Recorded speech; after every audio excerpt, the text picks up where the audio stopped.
संजय सरवारिया, समाचार लाइव, सच की आवाज, आपकी खबर।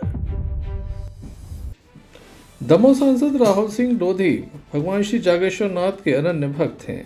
लगातार यहां पर अपनी उपस्थिति दर्ज कराते हैं। विशेष रूप से सावन के महीने में राजगढ़ी हिंडोरिया से श्री जागेश्वर नाथ धाम तक पद यात्रा करते हैं, पैदल में पहुंचते हैं। बड़ा लंबा काफिला उनके साथ होता है। काफ़ी बड़ी संख्या में स्थानीय लोग भी उनके साथ पहुंचते हैं। लेकिन इस बार लोकसभा चल रही थी, जिसके चलते उनके परिवार के सदस्यों ने ये यात्रा की। दमोह सांसद मौजूद नहीं थे, उन्हें पुनः वापस दिल्ली जाना है, जिसके चलते आज उनके द्वारा दमोह के श्री जागेश्वरनाथ धाम मानकपुर पहुंचकर विशेष पूजा अर्चना की। परिवार के सदस्यों के साथ ये पूजा अर्चना की गई। उनके परिवार के सदस्य मौजूद थे। जहां धर्मपत्नी मौजूद थी तो वहीं माँ एवं उनकी बेटी भी मौजूद रहे। उनके द्वारा अभिषेक किया गया, आरती की गई। उसके बाद एक पेड़ माँ के नाम में भी हिस्सा लिया गया। गोवर्धन पर्वत पर उनके द्वारा वृक्षारोपण किया गया। इस संबंध में हमने उनसे चर्चा की। पावन माह पर आज देव श्री जागेश्वरनाथ महादेव जी का अभिषेक किया। इसके उपरांत पाठक जी के साथ और सभी मंदिर के विद्यार्थियों के साथ वृक्षारोपण किया। आज यहाँ पे पाकल के पौधे का रोपण किया है। मैं सभी से आग्रह करूँगा कि जब हम मानकपुर आएँ तो एक पेड़ माँ के अभियान के अंतर्गत, जैसा कि देश के यशस्वी प्रधानमंत्री जी ने आग्रह किया है, हम गोवर्धन पर्वत पे आएँ। बहुत बड़ा परिसर है जागेश्वरनाथ जी का, और यहाँ आकर एक वृक्ष अवश्य लगाएं, क्योंकि प्रकृति का संतुलन बिगड़ रहा है। और यदि अधिक से अधिक हम वृक्षारोपण करेंगे तो मुझे पूर्ण विश्वास है कि प्राकृतिक जो संतुलन वो बरकरार बना रहेगा। जिस प्रकार हम महादेव की उपासना करते, उनकी सेवा करते हैं, तो एक उनकी सेवा में, उनकी स्मृति में उनसे प्रार्थना करके एक वृक्ष हम लगाएंगे तो निश्चित ही हमारा पूरा बांदकपुर और आसपास का क्षेत्र हरा भरा होगा। तो मैं पुनः आग्रह करता हूं कि बांदकपुर पहुंचकर महादेव का जल अभिषेक कर समय लगाकर गोवर्धन पर्वत पर पहुंचकर एक वृक्ष हम अवश्य लगाएं। दमोह सांसद ने सभी के लिए मंगल कामनाएं की। संजय सरवारिया, समाचार लाइव, सच की आवाज, आपकी खबर। दमोह जिले की मूंग की खरीदी हमेशा ही विवादों में आ जाती है। यहाँ पर हाल बेहाल हो जाते हैं, किसान परेशान हो जाता है, क्योंकि किसानों के नाम पर कई ऐसे बड़े व्यापारी हैं जो पहले से मूंग का व्यापार कर लेते हैं और फिर किसानों के नाम पर उन्हें जमा कर देते हैं। बार बार विवाद की स्थिति हो जाती है। विशेष रूप से बटियागढ़ केंद्र का हाल तो और भी बुरा है। लगातार आ रही शिकायतों के बाद जहाँ FIR दर्ज कराई जा रही हैं, कृषि अधिकारी श्री प्रजापति भी मौके पर रहते हैं। TI बटियागढ़ रजनी शुक्ला, इसके अलावा ARCS भी मौके पर देखे गए थे। FIR दर्ज कराई गई हैं और इस मामले में अब जिला प्रशासन के द्वारा एक बड़ा निर्णय लिया गया है। दमोह जिले के व्यापारी जो हैं वो मूंग खरीद तो सकते हैं, लेकिन 20 तारीख तक उसे बेच नहीं सकते। उसे स्टॉक करके रखना होगा, ताकि ऐसा ना हो कि पहले खरीदा गया फिर किसानों के नाम पर जमा किया गया। दमोह कलेक्टर प्रताप नारायण यादव के द्वारा आज मीडिया को जानकारी दी गई कि अब तक 2 FIR दर्ज कराई जा चुकी हैं। दोषियों को बख्शा नहीं जाएगा। व्यापारी मूंग खरीद तो सकते हैं, लेकिन बेच नहीं सकते। रोक लगा दी गई है 20 तारीख तक। इसके अलावा और भी क्या कार्रवाई और क्या बड़े निर्णय हुए हैं, इस संबंध में दमोह कलेक्टर प्रताप नारायण यादव के द्वारा हमें अवगत कराया गया। किसानों की सुविधा को दृष्टिगत रखते हुए हमारे यहाँ जिले में 3 खरीदी केंद्र मूंग के बढ़ाए जाकर के कुल अब 15 कर दिए गए हैं, ताकि किसानों को असुविधा ना हो, लोगों को भीड़ का सामना ना करना पड़े, इंतजार ना करना पड़े।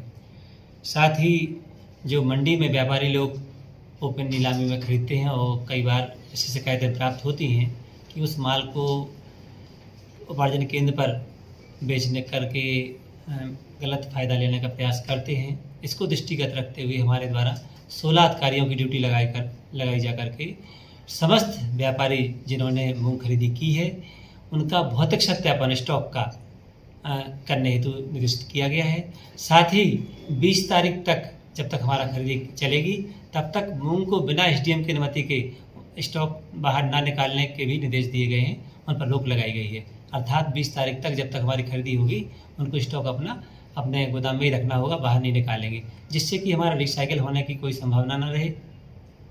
व्यापारियों की मूंग किसानों के नाम पर डालने का कोई इस तरह की कार्रवाई ना हो सके, संभव ना हो सके, इन सब पर अंकुश लगाया जा रहा है। साथ ही जिन सर्वेयर, समिति प्रबंधक या जो केंद्र प्रभारी है, इनके द्वारा लापरवाही की गई है, हमें शिकायत प्राप्त हुई थी, हमारे द्वारा जांच कराई गई, 5 के विरुद्ध एफआईआर दर्ज कराई गई है, जिसकी प्रति अभी आपको उपलब्ध करा दी जाएगी। साथ ही दोनों समिति प्रबंधक को भी बदल दिया गया है। इसके साथ साथ 15 केंद्रों पर एक जिला स्तरीय अधिकारी और एक कृषि विभाग के अधिकारियों की ड्यूटी लगाई गई है कि वो प्रतिदिन वहाँ रह करके, वहाँ देख करके हमारे किसान भाइयों को कोई भी असुविधा ना हो, कोई भी गलत अपेक्षा ना करे, गलत नॉन FAQ का माल ना खरीदा जाए, ये सारी चीज़ें दृष्टिगत रखते हुए ड्यूटी लगाई गई है। तो प्रतिदिन वो मॉनिटरिंग करेंगे। उनके मोबाइल नंबर भी अभी इसके माध्यम से आपको उपलब्ध करा रहे हैं।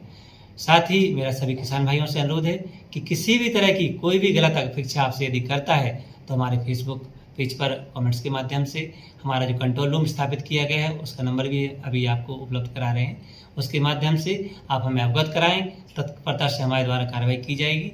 जो भी आप कमेंट्स डालें उस पर मोबाइल नंबर जरूर डालें ताकि हमें आपकी समस्या के समाधान करने में आसानी होगी। हमारा सभी से अनुरोध है कि किसी भी के बहकावे में ना आए और शासन प्रशासन आपके साथ है। कोई भी असुविधा आपको नहीं होने दी जाएगी, कोई भी गलत काम को नहीं होने दिया जाएगा, उसको रोकने का पूरा प्रयास किया जाएगा और यदि ऐसा संज्ञान में आता है तो कड़ी से कड़ी कार्रवाई की जाएगी। सर कुछ हमारे द्वारा 3 केंद्र बढ़ाए गए हैं, जहां जहां भीड़ लग रही थी उनको दृष्टिगत रखते हुए अभी स्लॉट बुक करने की दिनांक भी 10 अगस्त है, तो अब वो किसान भाई अपना स्लॉट बुक करा करके अपना मूंग विक्रय कर सकते हैं।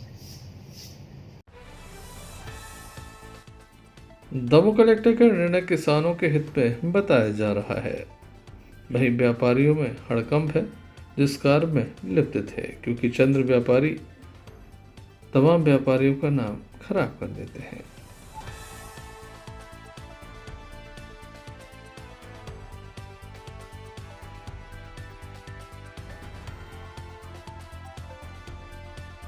संजय सरवारिया, समाचार लाइव, सच की आवाज, आपकी खबर।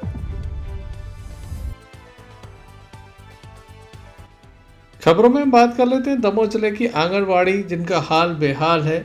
कहीं पर बताया जाता है कि नाश्ता नहीं पहुंचता तो कहीं पर भोजन नहीं पहुंचता, तो कई आंगनवाड़ियों में ताला है।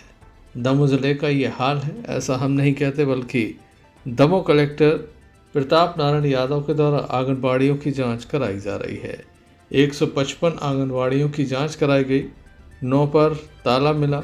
इसके बाद 1 दिन का वेतन काटने का आदेश जारी किया गया। बताया जाता है कुछ स्थानों पर नाश्ता नहीं बटा तो कुछ स्थानों पर खाना नहीं बटा।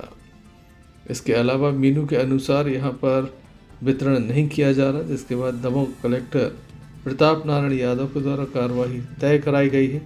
इस मामले में हमने दमोह कलेक्टर प्रताप नारायण यादव से चर्चा की तो उनके द्वारा विस्तार से हमें जानकारी दी।